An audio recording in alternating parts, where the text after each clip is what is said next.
Today we will discuss the second part of the video, Nelson Mandela Long Walk to Freedom. Okay, first part का video मैंने यहाँ तक बना दिया है। आज हम लोग डिस्कस करेंगे एक्सप्रेशन से शुरुआत करेंगे। Okay, you must do it, that is activity. In column A are some expressions. देखो यहाँ पे कुछ एक्सप्रेशंस दिए हुए हैं। You will find in the text. जो सेम एक्सप्रेशन आपको कहाँ मिलेंगे, जब आप लेशन को पढ़िएगा तो आपको ये वर्ड मिलेंगे। मेक अ गेस, पहले तो गेस करो and match each expressions with an appropriate meaning from column B. This side column A में आपका क्या दिया हुआ है, एक्सप्रेशंस, ये सारे मिलेंगे टेक्स्ट में, और दूसरी साइड आपका क्या दिया हुआ है, मीनिंग।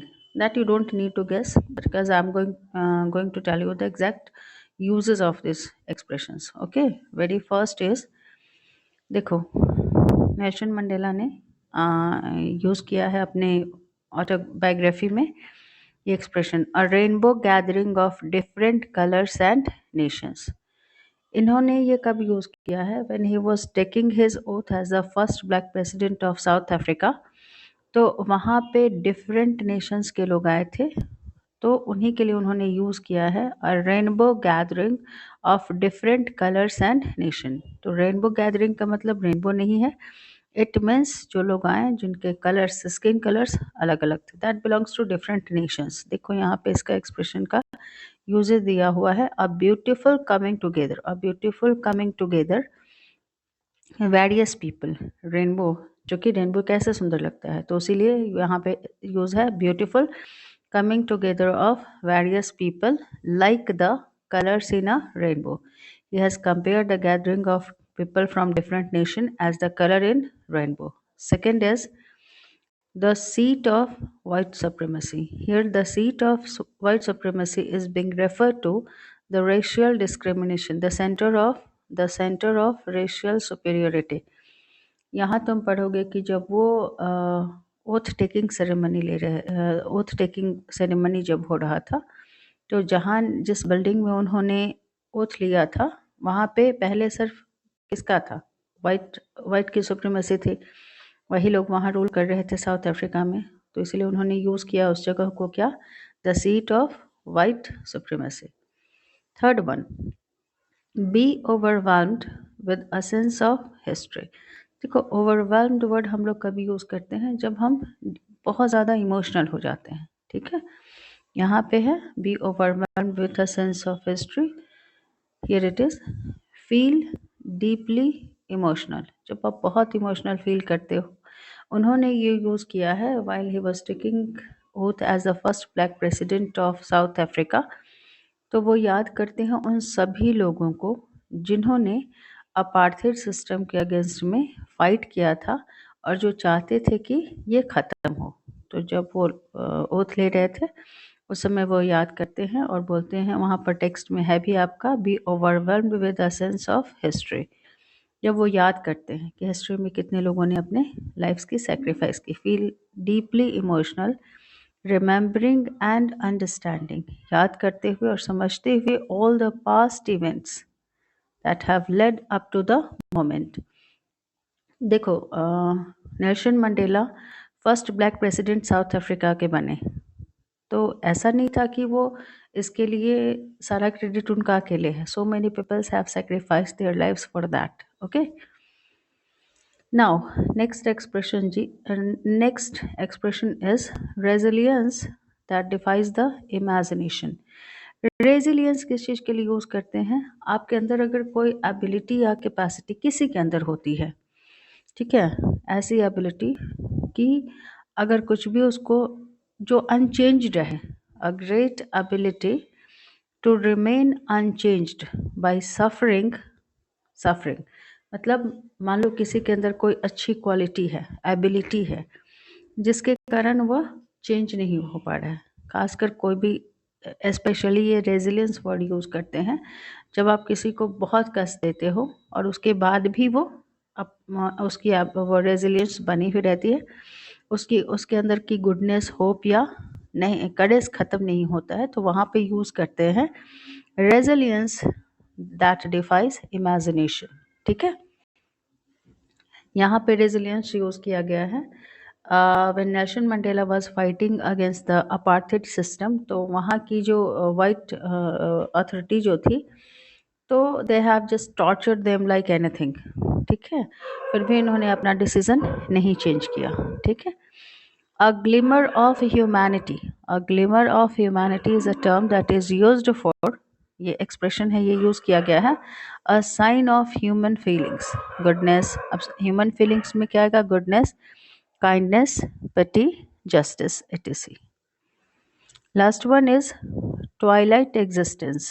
Twilight word use होता है रात के ठीक पहले और शाम के बाद का जो समय होता है, उसके लिए वर्ड यूज करते हैं हम लोग Twilight. Twilight, sorry, it's not toilet, it's Twilight. तो ट्वाइलाइट एग्जिस्टेंस में होता क्या है? जब किसी पर्सन के बारे में आपको पता होता है कि ही इज़ अलाइव, एग्जिस्टेंस तो उसका है, but where he is, in which condition the person is, you are not knowing, तो उसको बोलते हैं twilight existence. When Mandela was imprisoned, तो उनके एग्जिस्टेंस को कहा गया है ट्वाइलाइट। देखो यहाँ पे है a half secret life, like a life lived in the fading light between sunset and darkness. Okay, अब हम लोग शुरू करते हैं यहाँ से टेक्स्ट को। पहले ये जो वर्ड दिए हुए हैं उसको भी हम लोग समझ लेंगे। besieged by, besieged by means, besieged भी by का भी यूज करेंगे जब आप सराउंडेड होते हो, to be surrounded closely by, जब किसी से चारों तरफ से घिरे होते हो, बट प्लीजिंग सेंस में। Okay. 10th May dawned bright and clear when Mandela took oath as the first black president of South Africa। 9th May को, ये डेट कौन सा था? 9th May को। तो उन्होंने इस डे को क्या बोला है? डॉन्ड, डॉन्ड यानी सवेरा होना। डॉन होता है जब सुबह होती है, और डस्क शाम के समय को बोलते हैं। तो वो कहते हैं कि 10th में डॉन्ड ब्राइट एंड क्लियर, बोलते हैं कि 10th में जो था वो ब्राइट और क्लियर था। यहाँ ब्राइट और क्लियर का मतलब ये नहीं है कि वो सनी डे था। It means he just told bright and clear in metaphorical sense. जिस तरह से ये फर्स्ट डेमोक्रेटिक गवर्नमेंट वहाँ पे इंस्टॉल हुई थी, तो ये ब्राइट था क्योंकि जो डार्कनेस था ख़त्म हुआ था, darkness of apartheid system. So he has told 10th May dawned bright and clear for the past few days। Then he told, for the past few days I had been pleasantly besieged। बोलते हैं कि पिछले कुछ दिनों से I had been pleasantly, जैसे आप चारों तरफ से लोगों से घिरे हुए हों, लेकिन आपको उसके लिए खुशी हो रही है। ठीक है। Pleasantly besieged by dignitaries and world leaders. और किससे ये घिरे हुए थे? इम्पोर्टेंट पर्सन से, वर्ल्ड लीडर से, who were coming to pay their respects. जो यहाँ पे क्यों आ रहे थे साउथ अफ्रीका में? वो अपना रिस्पेक्ट देने के लिए before the inauguration. Inauguration already I have told you in first video कि इनॉग्रेशन क्या था? Oath taking ceremony of Nelson Mandela. The inauguration would be the largest gathering ever of international leaders। Here it is being said कि जो inauguration होने जा रहा था, यानी oath taking ceremony Nelson Mandela का, ये क्या होने जा रहा था? लार्जेस्ट गैदरिंग एवर, मतलब इससे पहले साउथ अफ्रीकन की धरती पर कभी भी इतनी बड़ी भीड़ नहीं हुई थी। किसकी? इंटरनेशनल लीडर्स की। तो largest gathering ever of international leaders on south African soil. The ceremonies took place. Took place is a phrasal verb. इसका मीनिंग क्या होगा? Took place means happened. ये सेरेमनीज कहाँ पे हुआ था? The ceremonies took place in the lovely sandstone. ये ceremony कहाँ पे हो रहा था? लवली सैंडस्टोन एम्फी थिएटर में, जो कि formed by the union buildings. Okay, and then it is being said कि सेरेमनी जो हुआ था वो कहाँ पे हुआ था? In the lovely sandstone amphitheatre, जो कि बनाया गया था किसके द्वारा? यूनियन बिल्डिंग्स इन प्रिटोरिया में। अब देखो एम्फी थिएटर टर्म समझ लो। Building without a roof with many rows of seats rising in steps. आपने क्रिकेट का मैदान देखा होगा, ठीक है, वहां पर आप क्या देखते हो? That is to some extent like that. और ये किस चीज़ का बना हुआ था? सैंडस्टोन का। फॉर डिकेड्स मीन्स देखो 1 decade is equal to 10 years, ठीक है। तो कह रहा है कि फॉर डिकेड्स यानी दशकों से, कई सालों से क्या था? This had been the seat of white supremacy. Here it is being said कि कई सालों से ऐसा था कि ये जगह जो थी वो किसके लिए, किसकी सुप्रीमेसी थी? वाइट्स की। इट मीन्स व्हाट, यानी यहाँ पर सिर्फ कौन कौन कौन किसकी सरकार बनती थी? जो वाइट्स थे, ठीक है। And now it was the site of rainbow gathering of different colors and nations for the installation of South Africa's first democratic non-racial government. Nelson Mandela बोलते हैं कि बहुत सालों तक वो जगह जो थी एम्फी थिएटर, वहाँ पे कौन ओथ लेते थे? तो या किसकी सुप्रीमेसी थी? वाइट्स की। लेकिन ये पहली बार था, इट वाज द साइट, लेकिन आज वहाँ पे क्या था? रेनबो गैदरिंग थी। Already I have just explain this expression कि रेनबो गैदरिंग यानी people from different nations came there, okay. वहाँ पे आए थे, rainbow gathering of different colours and nations. किस लिए? For the installation of South Africa's, क्योंकि ये साउथ अफ्रीका में पहली बार ऐसा हुआ था, first democratic non racial government बनी थी। इससे पहले कौन सी? वाइट्स की गवर्नमेंट बनती थी। On that lovely day, on that lovely autumn day, उस दिन पता है किसके साथ गए थे? He was accompanied by, on that lovely autumn day, I was accompanied by my daughter. और उनकी बेटी का नाम क्या था? ज़नानी। सो मंडेला सेज कि उस दिन को accompanied मतलब ये किसके साथ गए थे? I was accompanied by my daughter whose name is Janani. On the podium, Mr. D. Clark was first shown in its second deputy president. उस दिन सबसे पहले किसने ओथ लिया था? मिस्टर डी क्लार्क, नाम याद रखना, मिस्टर डी क्लार्क। और ये क्या थे? First second deputy president. सबसे पहले हु टुक ओथ? तो mister de Klerk. And what is mister de Klerk? Second deputy president. Then see, here is the picture of Nelson Mandela. उसके बाद first deputy president ने शपथ ली। And what is his name? Thabo Mbeki, okay. Thabo Mbeki was sworn in as first deputy president. When it was my turn, जब मेरी बारी आई, I pledged to obey. Pledged means make a serious promise. I pledged to obey and uphold the constitution. मैंने promise किया कि मैं क्या करूँगा? Obey करूँगा and uphold the constitution, constitutions में जो भी बातें हैं उसको ओबे करूँगा, and to devote myself to the wellbeing of the republic. Devote myself यानी खुद को लगा दूंगा किस चीज़ को? किस चीज़ को मानने में? Wellbeing of the republic. Republic किसके लिए यूज करते हैं? कंट्री के लिए। They are the head of the state elected by the people, okay, and its people, to the assembled guests and the watching world. तो यहाँ पर वो बोलते हैं he addressed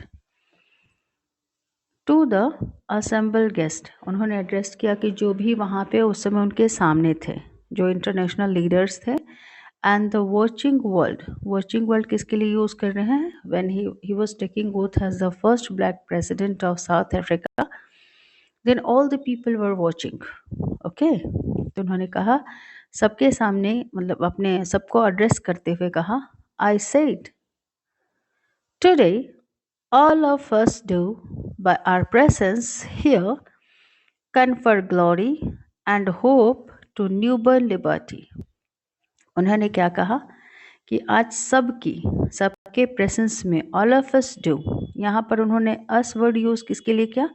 खुद के लिए।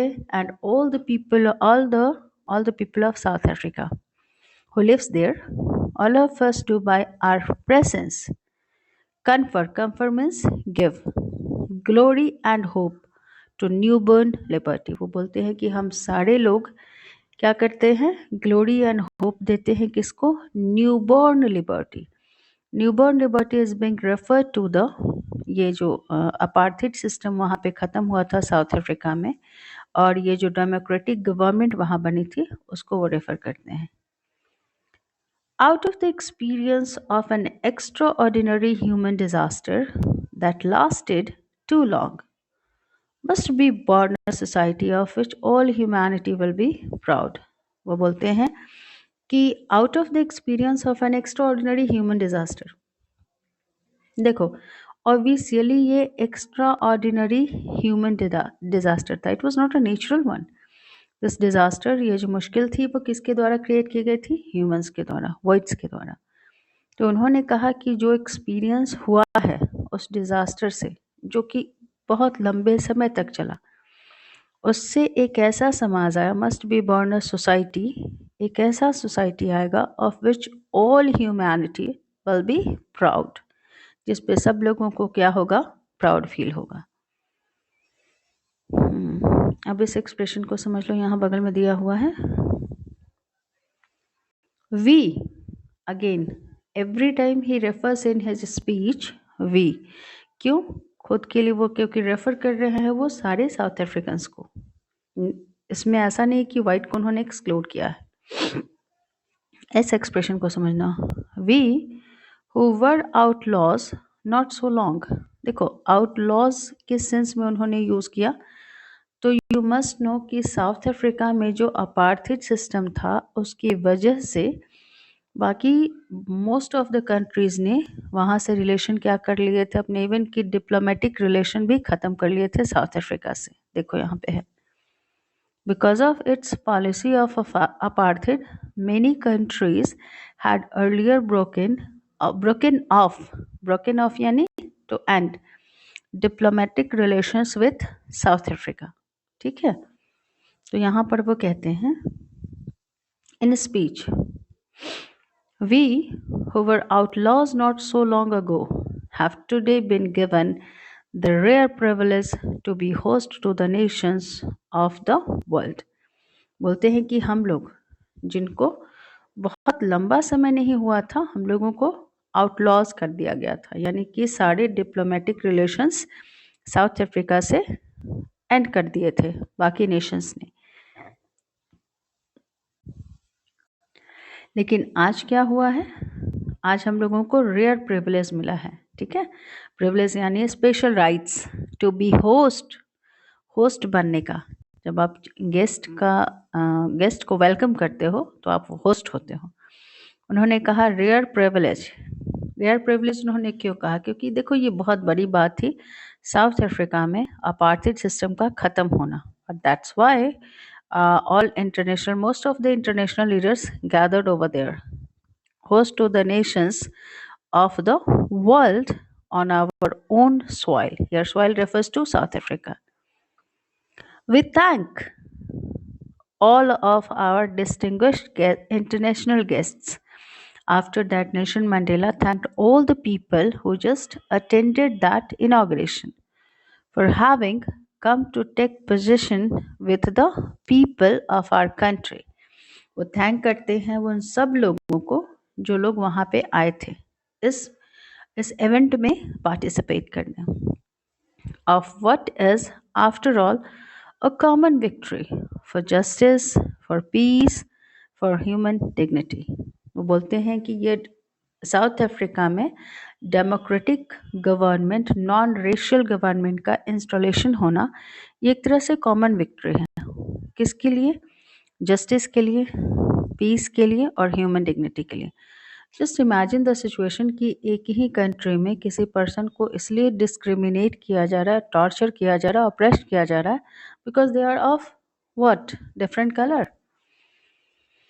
एक और टर्म समझ लो, इमेंसिपेशन, फ्रीडम फ्रॉम रेस्ट्रिक्शंस। आज़ादी के सेंस में नहीं होता है जैसे आप पे कोई किसी चीज़ के लिए रेस्ट्रिक्ट आपको किया गया है और उससे आपको आज़ादी मिलती है, then we use the word emancipation. Apartheid system जब साउथ अफ्रीका में था तो वहाँ पे ब्लैक्स पे बहुत सारे रेस्ट्रिक्शंस थे, but after the installation of democratic and non racial government in south Africa, वो तो इमेंसिपेशन हुआ, political emancipation. We have at last achieved our political emancipation। South African ये नेल्सन मंडेला बोलते हैं कि फाइनली क्या हुआ, हम लोगों को पॉलिटिकल इमेंसिपेशन मिला।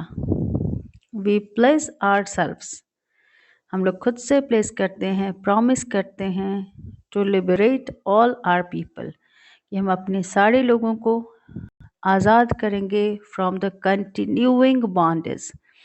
देखो कंटिन्यूइंग बॉन्डेज यानी ये लगातार रहा। बॉन्डेज ऑफ कौन, क्या, poverty, deprivation, suffering, gender and other discrimination.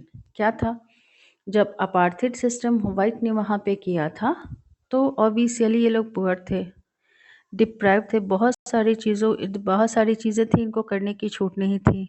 Sufferings, discrimination तो था ही, डिस्क्रिमिनेशन की वजह से ये सारी प्रॉब्लम हुई। And finally he just told, never, never and never again shall it be that this beautiful land will again experience the oppression of one by another. And he told, never, never and never again. Again and again he told the word, just repeat the word never, never and never. क्योंकि वो कहना चाहते थे, emphatically told, कि आगे कभी ऐसा नहीं होगा इस सुंदर सी धरती पर, beautiful land refer to South Africa, कि यहाँ के लोग फिर से, यहाँ पर कोई भी किसी को अप्रेस नहीं करेगा। And then he wished the sun shall never set on so glorious a human achievements। and after that वो बोलते हैं कि इस धरती पर the sun shall never set on। set on का मतलब ऐसा नहीं कि सूरज नहीं डूबेगा, it means there will be brightness of justice, peace, dignity, people will enjoy equal rights over there। Let freedom reign, God bless Africa। And he told that South Africa में क्या होगा, हमेशा क्या रूल करेगा, फ्रीडम। ओके, ये oral है, oral check है। Where did the ceremony took place, तो वहाँ पे लिख दीजिएगा amphitheatre. Can you name any public buildings in India that are made of sandstone, red fort. Can you say how 10 May is an autumn day in South Africa? Already I have discussed at the very beginning.